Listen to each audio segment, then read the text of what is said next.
Now, the Daily Maverick has released new video footage of a journalist in a meeting with suspended IDT CEO Tebogo Malaka, where she allegedly offered a bribe to a journalist. Malaka has denied her role in any bribe attempt or bribery allegations, claiming she was set up and had no knowledge of the 60,000 rand cash offer.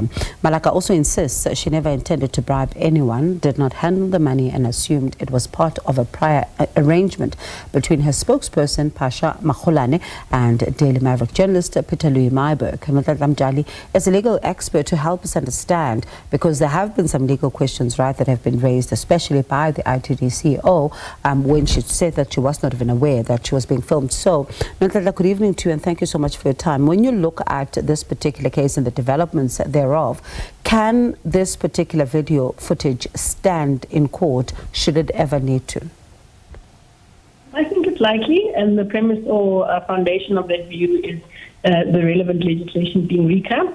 When we look at RICA, in a nutshell, really, it permits persons to record other people, and in that recording, even if you as the person being recorded aren't aware of that recording, there are a number of conditions that RICA details or sets out that make a recording without the person who's being recorded consent. Put simply, so if I'm in a recording and somebody else is recording me, RICA details what is required. Section 4 and Section 5 specifically of RICA are applicable, and as mentioned, they do permit recording even without an individual's consent. And the essence of it really is that the person making the recording themselves must be in the recording. It can also be, for instance, when law enforcement officials are trying to intercept criminal activities, and of course the third element is consent. So actions with the IDT CEO scenario is consent, but what does seem to be applicable, and I think what would make it standing and admissible in court, is the fact that the provisions of RICA, specifically Section 4 and 5, do permit the admissibility of recording, even though the person recorded, in this instance, the IDT CEO, didn't consent to the recording.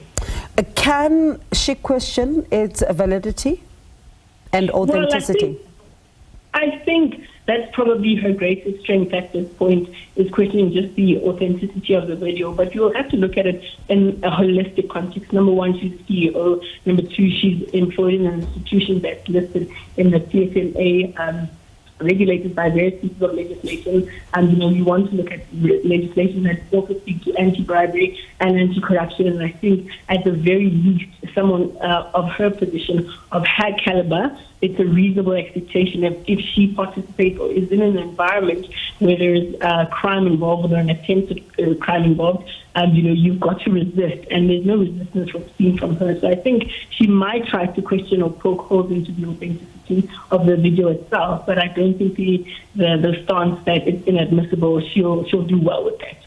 And if she were to question, let's say, for example, its authenticity, what would she need to prove?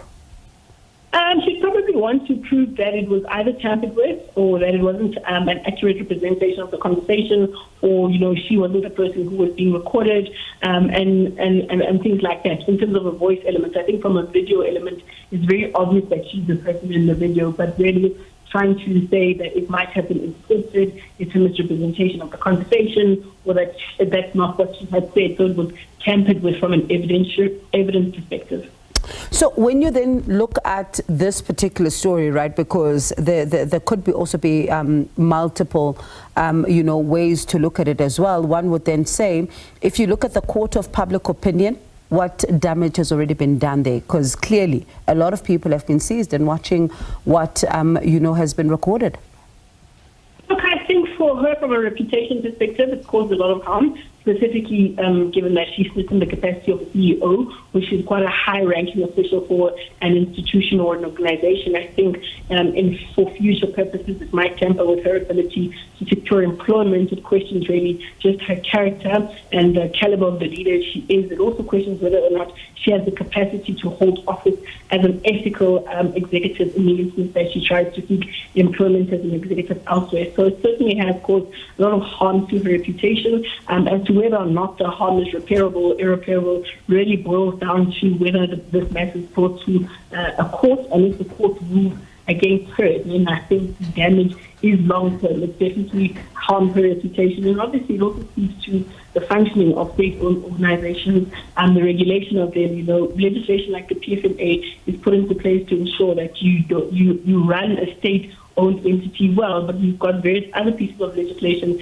like the FCCA that speak to anti-bribery and anti-corruption. And I think somebody of her caliber, she didn't act in the right way. I think one would expect honesty, integrity, and morality from a CEO, but it doesn't seem from what is produced thus far that this is what had happened with her. Legal analyst Nonhlanhla Mtshali, thank you so much for talking to us and really just helping us understand some of the laws here and how then, this matter may play out in court should it ever get to that stage. Thank you so much for joining us.